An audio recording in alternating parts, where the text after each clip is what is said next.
Marina Delacroix had always believed that love could conquer anything, even the cruel hand of fate that had stolen her husband. When Isabella was barely 3 years old, in the yet cramped studio apartment that served as both home and workspace, surrounded by canvases that whispered of dreams deferred, Marina made the choice that would define the next 20 years of her life. She set down her brushes, covered her easel, and devoted herself entirely to raising the golden-haired little girl who had become her world. The irony wasn't lost on her that in choosing to nurture one form of beauty, her daughter, she had sacrificed another, Marina's paintings. Once praised by professors and peers alike at the prestigious Whitmore Art Institute, now gathered dust in storage. Her talent, which had once burned bright enough to earn her a coveted spot in the Metropolitan Gallery's Emerging Artists Showcase, flickered like a candle in the wind of motherhood's demands. She worked 3 jobs, teaching art classes at the community center, waiting tables at a coffee shop, and cleaning offices at night, all while Isabella slept, dreaming dreams that Marina hoped would be bigger and brighter than her own. Isabella, however, grew up watching her mother's faded glory with a mixture of fascination and resentment. As she matured from a cherubic child into a stunning young woman with her father's aristocratic features and her mother's artistic eye, she couldn't understand why Marina clung to what Isabella saw as delusions of grandeur. The apartment walls, covered with Marina's old paintings, seemed like monuments to failure rather than testaments to talent. When Isabella's friends visited, she would make excuses about the amateur artwork decorating their modest home, claiming they were garage sale finds her mother had purchased. She had learned early that the world respected success, not potential, achievement, not aspiration. And Marina, in Isabella's increasingly critical eyes, represented everything she refused to become: a dreamer who had settled for less, an artist who had never made it, a woman whose best days were behind her before she had even reached 40. The first betrayal came so quietly that Marina almost missed it.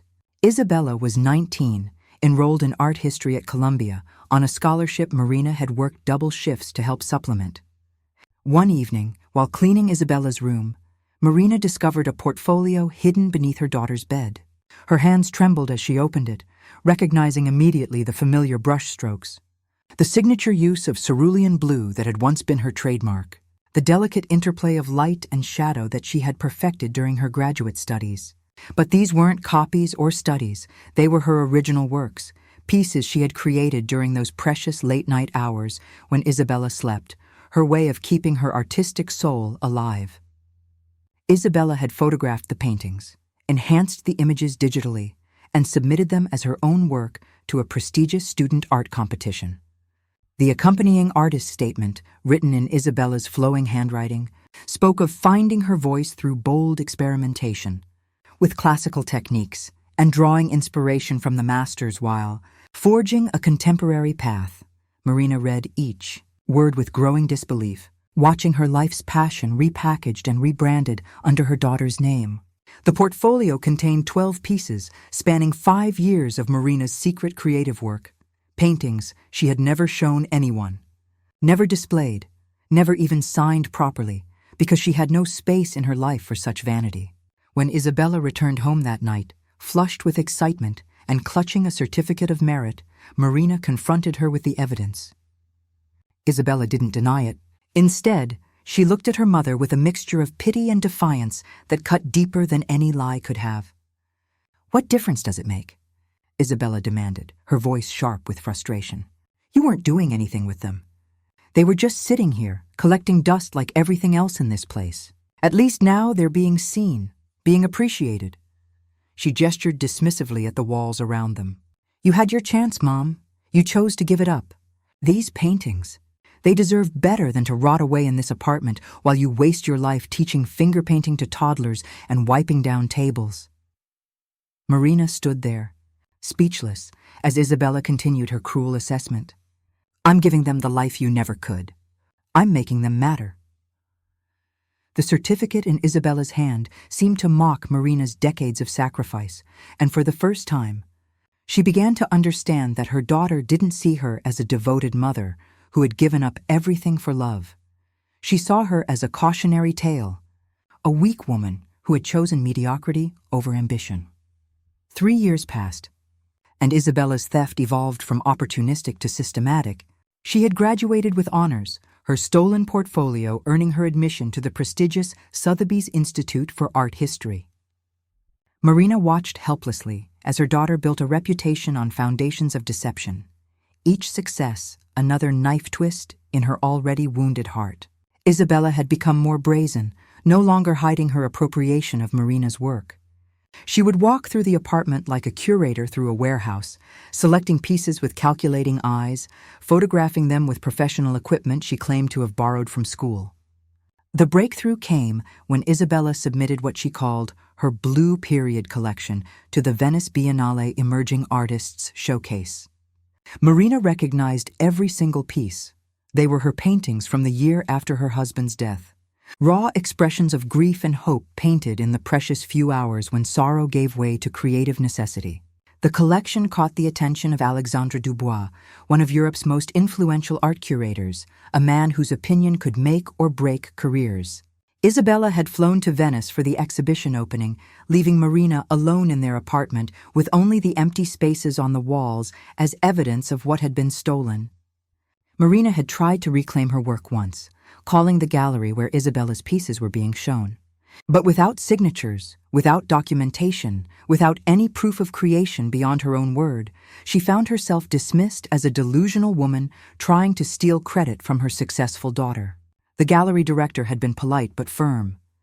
"Ma'am, we understand family dynamics can be complicated, but Isabella Delacroix is a rising star in the contemporary art world. These accusations are quite serious and, frankly, damaging to our reputation." Marina had hung up feeling smaller than she had in years, realizing that in a world where perception was reality, she had no standing to claim her own life's work. But fate, it seemed, had a sense of irony. Alexandre Dubois was not just impressed by Isabella's work, he was mesmerized by it. He saw in those paintings a depth of emotion and technical mastery that spoke to something primal and true in the human experience. The way light played across the canvas in mourning. After loss, the raw vulnerability captured in hands reaching, the subtle symbolism woven throughout Garden of Memory. These weren't the works of a young artist finding her voice. They were the creations of someone who had lived, who had suffered, who had found beauty in the midst of devastating loss. Alexandre found himself returning to the gallery day after day, studying the paintings with an intensity that bordered on obsession. When he finally met Isabella at the exhibition's closing reception, he was already half in love with the artist he believed her to be. Isabella returned from Venice transformed. Gone was any pretense of subtlety in her appropriation of Marina's work. She moved through their apartment like a conqueror, selecting paintings with the casual entitlement of someone who had convinced herself that ownership was determined by success rather than creation. "Alexandre wants to feature my work in his upcoming exhibition at the Guggenheim," she announced one morning, not looking up from her coffee as she scrolled through emails on her phone. "He's calling it Emerging Voices, the new generation of contemporary masters. Can you imagine?" The Guggenheim, Mom. That's where real artists show their work. Marina watched in stunned silence as Isabella began wrapping her paintings in protective cloth, preparing them for shipment to New York. These weren't just any paintings. They were Marina's most personal works, pieces that chronicled her journey from devastating loss to tentative hope. Resurrection at Dawn had been painted on the first anniversary of her husband's death, when she had finally felt ready to create something beautiful again. Child's Laughter captured Isabella as a 5-year-old, dancing in a sunbeam in their tiny kitchen. The Space Between Us was Marina's meditation on the growing distance she felt from her daughter, painted in the quiet hours when loneliness felt like a physical ache. The cruelest irony was that Alexandre's admiration for the work was genuine and profound. Through Isabella, he sent messages of appreciation that reached Marina like letters from a parallel universe where her art was valued and understood. "Tell the artist that Resurrection at Dawn moved me to tears," Isabella would relay with casual indifference, not noticing how Marina's hands trembled at the words. "He says it's the most honest portrayal of grief and renewal he's ever seen." Marina wanted to scream that she was the artist, that those tears and that renewal were hers, that Alexandra was seeing into her soul through canvases painted with her own blood and heartbreak. But Isabella had become untouchable, insulated by success and Alexandra's growing infatuation. She spoke of him constantly, his intelligence, his connections, his appreciation for her artistic vision. When he visited New York for the exhibition opening, Isabella orchestrated their first meeting with the precision of a military campaign.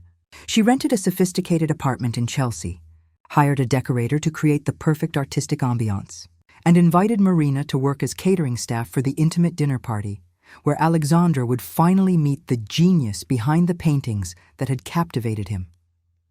Marina found herself serving wine to the man who understood her art better than anyone ever had, watching him gaze adoringly at her daughter while praising work that came from the deepest places of Marina's heart. The evening felt like watching her own funeral, standing invisible while others mourned a version of herself that had never been allowed to exist. 6 months after the Guggenheim exhibition, Marina discovered Isabella's journals hidden in her old jewelry box, the one place in their apartment that had remained sacred, untouched by her daughter's appropriations. The leather-bound notebooks contained detailed documentation of Isabella's systematic theft, complete with photographs of Marina's paintings, notes about their emotional significance, and calculated strategies for presenting them as her own work. But more devastating than the evidence of theft were Isabella's private thoughts about her mother, written in her elegant script with the casual cruelty of someone who had never questioned her own righteousness. "Mother continues to live in her pathetic fantasy world," read one entry from 3 years earlier. "She actually believes her amateur paintings have value beyond therapeutic scribbling. Her delusion that she's an artist rather than a failed dreamer is almost touching in its persistence. Thank God I have the vision to see what these pieces could become in the right hands. Mine." Another entry, dated just after Marina's confrontation about the first stolen pieces, was even more chilling. "She's getting suspicious about the paintings, but she's too weak to do anything about it.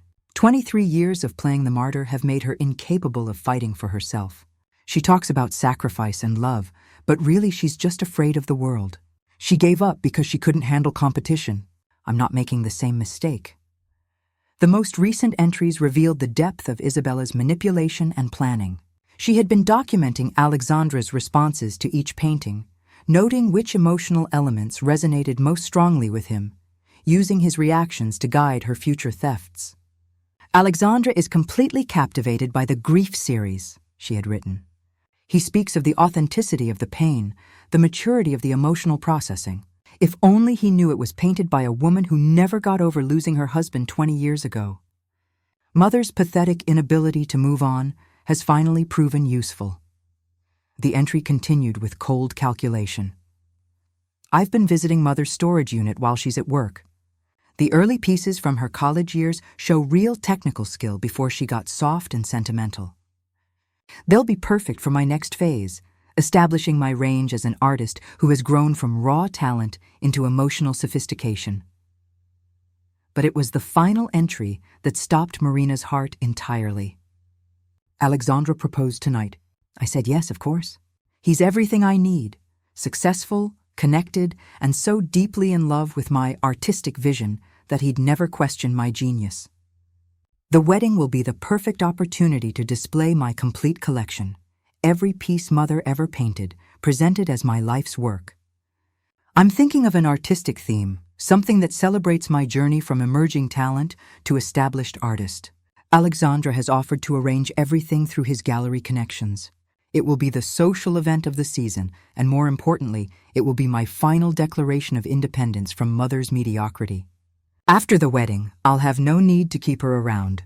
She can find her own apartment and continue her little teaching job.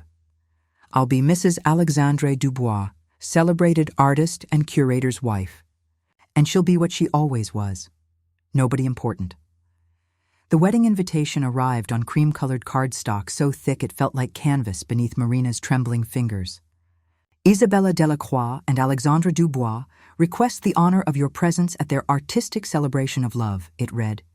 followed by details about the immersive gallery experience that would showcase the bride's complete artistic journey. At the bottom, in Isabella's flowing script, was a personal note that made Marina's stomach turn. "Dear Mother, I do hope you'll attend. Your presence at this celebration of my artistic achievements would mean so much to me. Please wear something simple and understated. We wouldn't want you to distract from the art. Your loving daughter, Isabella." The location was the prestigious Whitmore Gallery in Manhattan's Upper East Side, the same gallery where Marina had once dreamed of showing her work as a young art student. The irony was suffocating. Isabella had arranged for every one of Marina's paintings to be professionally framed and hung throughout the gallery space, each one bearing a placard with Isabella's name and fictitious creation dates that corresponded to her life milestones rather than Marina's actual experiences. Mourning After Loss was now dated to Isabella's college graduation. Child's Laughter had become an abstract exploration of joy from Isabella's supposed experimental period. The space between us was reimagined as Isabella's mature reflection on human connection and isolation. When Marina called to decline the invitation, Isabella's response was swift and cutting. "Oh, but Mother, you simply must come," she purred over the phone, her voice dripping with false sweetness. "Alexandra has specifically requested to meet you. He's so curious about the woman who raised such a talented artist. Besides, I've already told everyone you'll be there to help with the service. You know, making sure the catering runs smoothly, that the wine glasses stay filled. It's what you do best, after all."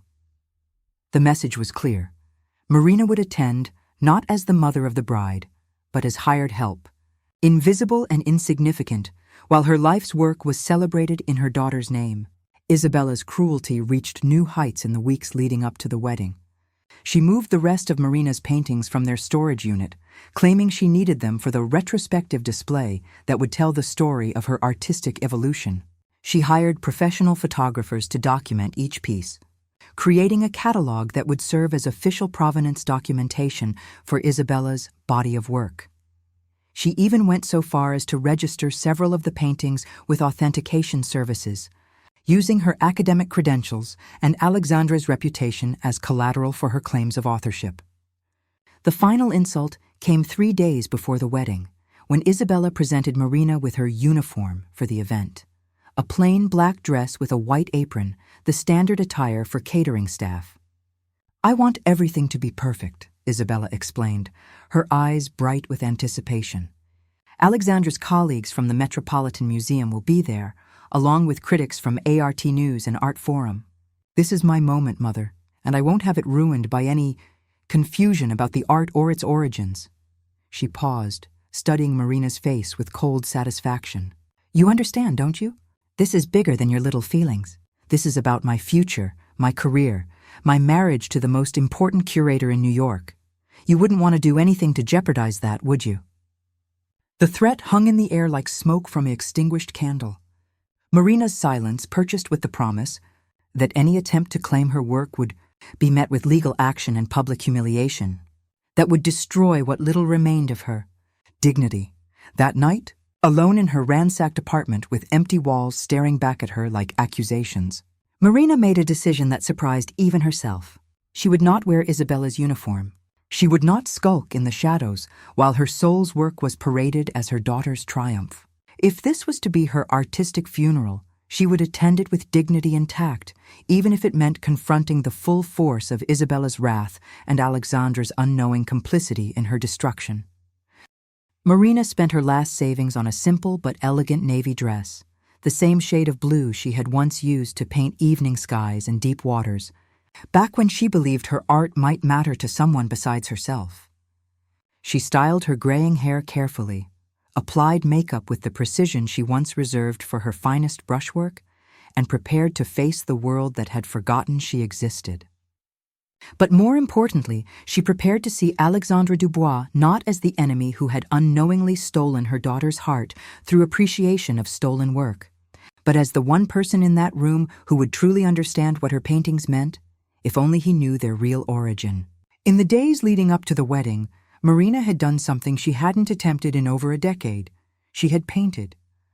Working through the night by the light of her kitchen lamp, using canvases she found at a discount art supply store and paints she could barely afford, she created one final piece. It was a self-portrait, but not in the traditional sense.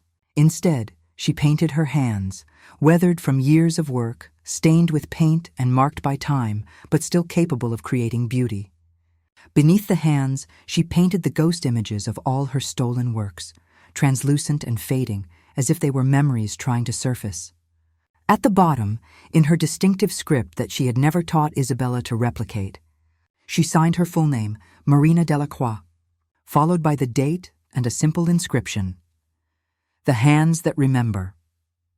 This painting she would bring with her to the wedding, not as evidence or accusation, but as declaration. For 23 years, she had been invisible, voiceless, erased by her own daughter's ambition and society's indifference to quiet sacrifice. But tonight, in the gallery where her life's work would be displayed under another's name, she would finally introduce herself to the world as she truly was. Not Isabella's failed mother, not the woman who gave up her dreams, but Marina Delacroix, the artist whose heart had been translated into paint and canvas for over 2 decades, whose vision had moved Alexandre Dubois to tears, whose talent had launched her daughter's career even as it destroyed her own identity. The morning of the wedding, Marina looked at herself in the mirror and saw not the defeated woman who had cowered before Isabella's threats, but the young art student who had once believed that beauty could change the world. Perhaps it still could. Perhaps truth, even delivered late, could still find its mark. She tucked the self-portrait under her arm, straightened her shoulders, and walked toward the gallery where her past, present, and future would finally collide in a moment that would define not just her daughter's wedding day, but the rest of Marina Delacroix's life. The Whitmore Gallery had been transformed into a cathedral of Marina's stolen dreams. As she approached the entrance, her heart nearly stopped at the sight of her life's work displayed in pristine gallery lighting. Each piece perfectly positioned to tell the story of Isabella Delacroix's artistic journey. The irony was breathtaking. These paintings, born from Marina's deepest experiences of loss, hope, and quiet desperation, now served as the backdrop for her daughter's ultimate betrayal. Isabella stood at the gallery's center like a queen holding court, resplendent in a designer wedding gown that cost more than Marina made in 6 months. She was surrounded by art critics, museum directors, and society figures who hung on her every word as she described her creative process. "This piece here," Isabella was saying, gesturing toward Mourning After Loss with practiced elegance, "represents my exploration of grief as a transformative force. I painted it during a very dark period in my early 20s, when I was grappling with questions of mortality and meaning." Marina watched from the doorway as her daughter appropriated not just her art, but her actual experiences, repackaging a widow's grief as a young woman's philosophical contemplation. Alexandre stood beside Isabella, his face radiant with pride and love as he listened to her fabricated explanations. When he spoke about the paintings, his words carried the reverence of someone who had been genuinely moved by what he saw. "Isabella's work has a depth of emotional truth that you rarely see in artists so young," he told the gathered critics. "There's something in these pieces that speaks to universal human experiences: loss, hope, the struggle to find meaning in suffering.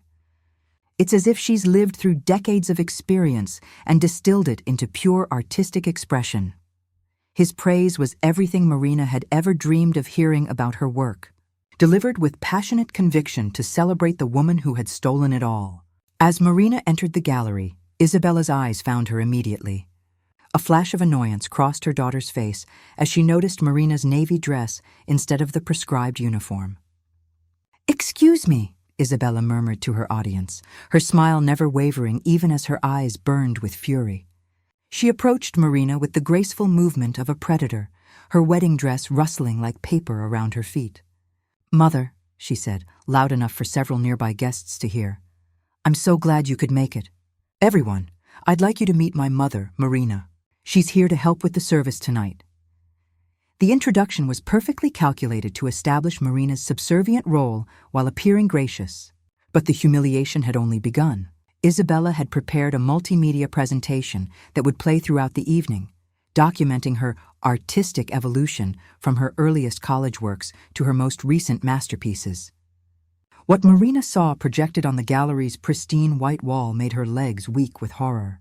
It was a slideshow of her paintings, but with Isabella's face superimposed in promotional photos that suggested she was painting them. There were fabricated behind-the-scenes images of Isabella in various studios, posed with paintbrush in hand before Marina's completed canvases.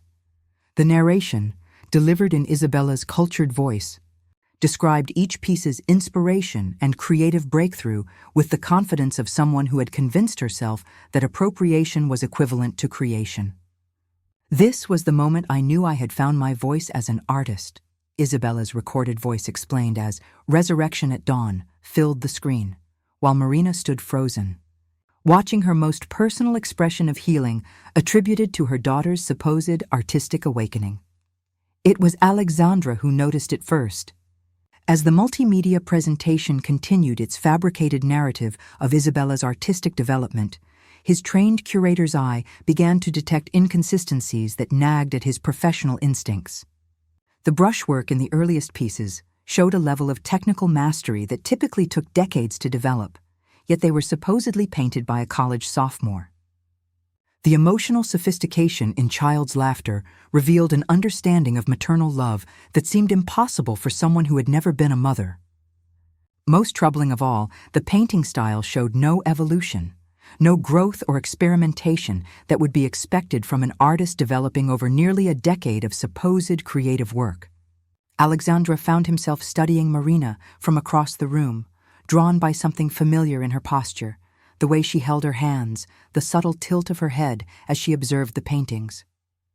There was a quality in her stillness that reminded him of the contemplative presence he felt within the artworks themselves.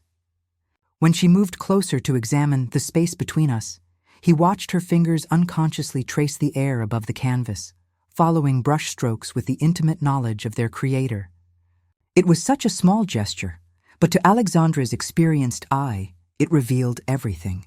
During the formal presentation segment of the evening, as Isabella prepared to address the gathered crowd about her artistic journey, Alexandra quietly approached Marina. "Excuse me," he said softly, his voice careful and respectful. "I'm Alexandra Dubois. I wanted to tell you how much your daughter's work has meant to me."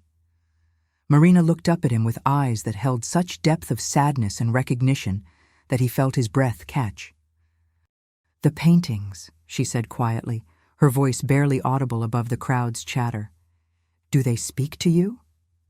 The question was so simple, yet loaded with such profound hope and pain that Alexandra found himself responding with unusual honesty. "They do," he admitted. "They speak of experiences that feel lived, real. There's something in them that transcends technique or training. They come from somewhere true." Marina's composure finally cracked. 23 years of silence, of watching her life's work attributed to another, of being invisible while her soul was celebrated in her daughter's name, it all crystallized in this moment of unexpected understanding. "They are lived experiences," she whispered, her voice gaining strength. "Every brushstroke, every color choice, every emotion you felt looking at those paintings, they came from here." She pressed her hand to her heart. From the woman who lost her husband at 25 and painted her way through grief. From the mother who worked 3 jobs and painted by kitchen lamplight while her daughter slept. From the artist who sacrificed her career so that someone else could have a future, only to watch that future built on the theft of her own dreams. The words hung between them like a bridge suddenly illuminated in darkness. Alexandra's face transformed as understanding dawned, not just intellectual comprehension, but the deep recognition of truth that resonates in the bones. He looked from Marina to the paintings surrounding them, seeing them now through the lens of authenticity rather than appropriation. The widow's grief in mourning after loss was real because it came from a real widow. The maternal tenderness in Child's Laughter was genuine because it was painted by a real mother. The sophisticated handling of light and shadow, the emotional maturity, the technical excellence that had seemed so improbable in a young artist. It all made perfect sense when attributed to a woman who had been painting for decades, who had lived through the experiences that gave the work its power. What happened next would be talked about in art circles for years to come. Alexandre, his face pale with the shock of revelation, walked to the center of the gallery where Isabella was preparing to give her formal address to the assembled guests. The crowd of critics, collectors, and society figures fell silent as the respected curator approached the microphone with an expression of barely contained fury and profound sorrow. "Ladies and gentlemen," Alexandre began, his voice carrying the authority that had made him one of the most influential voices in contemporary art. "I need to address something of utmost importance before we proceed with this celebration." Isabella's smile faltered as she sensed danger in his tone, but she maintained her composure, perhaps thinking this was an unexpected addition to her moment of triumph. "For the past 2 years, I have been deeply moved by what I believe to be the work of Isabella Delacroix. I have written about these paintings, exhibited them, and praised them as examples of exceptional artistic vision. Tonight, I have discovered that my admiration has been misdirected." The gallery fell into complete silence, the kind of hush that precedes either revelation or catastrophe. Alexandre turned to face Marina, who stood frozen by the wall where Resurrection at Dawn hung in its stolen glory. "The true artist whose work we have all been admiring is Marina Delacroix, Isabella's mother. Every painting in this gallery, every piece that moved me to tears, every canvas that spoke of authentic human experience, they were created by this remarkable woman, who has been systematically robbed of her artistic identity by her own daughter."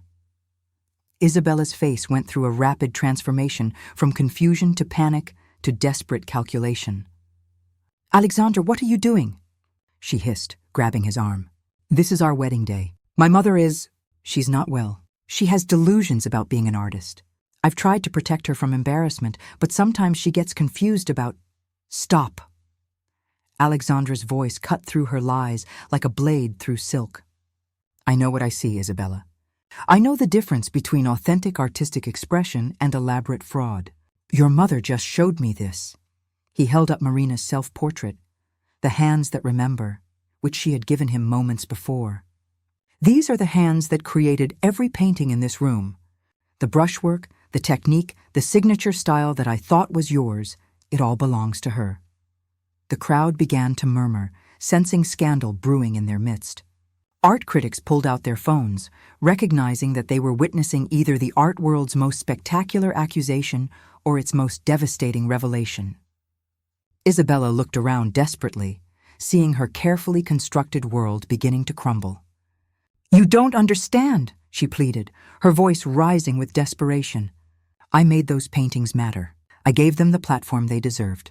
My mother would have kept them hidden forever, collecting dust in our apartment. I brought them to the world." "You stole them," Alexandre said quietly, but his words carried clearly through the silent gallery. "You stole not just the paintings, but the recognition, the praise, the career, and the identity of the woman who created them. You built your reputation on her stolen dreams and were prepared to marry me based on a lie that would have destroyed your mother's chance at ever being recognized for her true talent." Marina, meanwhile, had found her voice at last. 23 years of silence broke like a dam as she stepped forward, no longer the invisible servant in her daughter's narrative, but the artist reclaiming her identity. "Isabella," she said, her voice carrying across the stunned gallery, "you are right about one thing. I did keep my paintings hidden, but not because they didn't matter, because I was afraid of rejection, afraid of failure, afraid of taking up space in a world that seemed to have no room for a widowed mother working 3 jobs just to survive. You took advantage of that fear, but you were wrong about my dreams. They weren't dead, they were just waiting for the right moment to be born." The gallery erupted into chaos as the full magnitude of the deception became clear.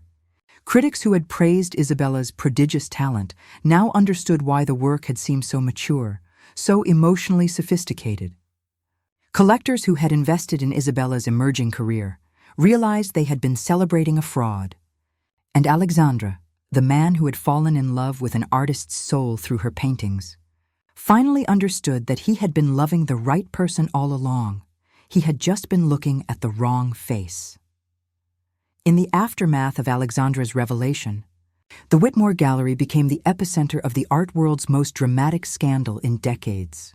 Isabella, her wedding dress now seeming like a costume from a play that had ended badly, stood isolated in the center of the room as guests backed away from her as if fraud were contagious. Her carefully curated audience of critics and collectors, who moments before had been praising her artistic vision, now regarded her with the cold disgust reserved for those who violate the sacred trust between artist and admirer. "You've destroyed everything!" Isabella screamed at Alexandra, her composure finally shattering completely. "I gave you a life, a career, a future. I made those paintings matter. Without me, they would have rotted in obscurity." But even as she spoke, her words rang hollow in the face of the truth that now blazed as brightly as the gallery lights, illuminating Marina's stolen masterpieces. The art critics were already pulling out their phones, calling their editors to report the story that would dominate headlines for months. Renowned curator exposes massive art fraud on wedding day. Bride's entire career built on mother's stolen work. Marina stood quietly amidst the chaos, feeling something she hadn't experienced in over 2 decades, the simple, profound satisfaction of being seen. Art collectors approached her with tentative reverence, asking about her techniques, her inspiration, her future plans. Gallery owners handed her business cards, their eyes bright with the possibility of representing an artist whose talent had already been proven by years of acclaim, even if that acclaim had been misdirected. For the first time in her adult life, Marina Delacroix was not invisible. Alexandra approached her as the crowd began to thin, many guests leaving to spread the gossip that would reshape both their reputations by morning. "Marina," he said softly, his voice carrying all the wonder of a man discovering that his dreams were not illusions after all. "I owe you the deepest apology. For 2 years, I have been in love with your mind, your vision, your soul, expressed through these paintings. I just didn't know where to find you." He paused, looking around at the gallery filled with her life's work. "I fell in love with the artist before I ever met the woman. Now that I know they're the same person—" He didn't finish the sentence, but his eyes said everything that words couldn't capture. Isabella, abandoned by her guests and stripped of her stolen identity, made one final attempt to salvage something from the wreckage. "You can't do this to me," she pleaded with Marina, her voice breaking with desperation. "I'm your daughter. Everything I did to make us both successful. We could have shared the recognition. We could have been a team." But Marina, who had spent 23 years sacrificing her own dreams for Isabella's future, finally understood that love without respect was not love at all. It was exploitation disguised as devotion. "Isabella," Marina said with the quiet dignity of someone who had finally found her voice, "you are my daughter, and I will always love you, but you are not my legacy. These paintings are my legacy. The truth is my legacy. The courage to finally claim my own identity, that is my legacy." She looked around at the gallery walls, seeing her life's work displayed with the respect it had always deserved. You wanted to give these paintings the recognition they deserved, but you couldn't do that while denying the woman who created them. Art without authenticity is just decoration. As the evening ended and the gallery emptied, Marina found herself alone with Alexandra among the paintings that had brought them together across years of misdirected admiration. The scandal would reshape both their lives. Her reputation as an artist would be established overnight, while his integrity as a curator would be enhanced by his courage in exposing the fraud, even at personal cost. But in that moment, surrounded by the visual diary of Marina's hidden decades, they simply stood together, 2 people who had finally found each other through the universal language of authentic artistic expression. The wedding that was meant to celebrate Isabella's stolen triumph became instead the moment when Marina Delacroix was finally born as the artist she had always been. And Alexandra, who had thought he was losing a fiancé, discovered he had found something far more valuable, a partner whose talent matched his passion, whose integrity matched his own, and whose art had been calling to him from the very beginning, waiting patiently for him to find its true source. In the end, love had indeed conquered all, not the selfish love that takes and claims, but the authentic love that recognizes, celebrates, and elevates the truth of who we really are.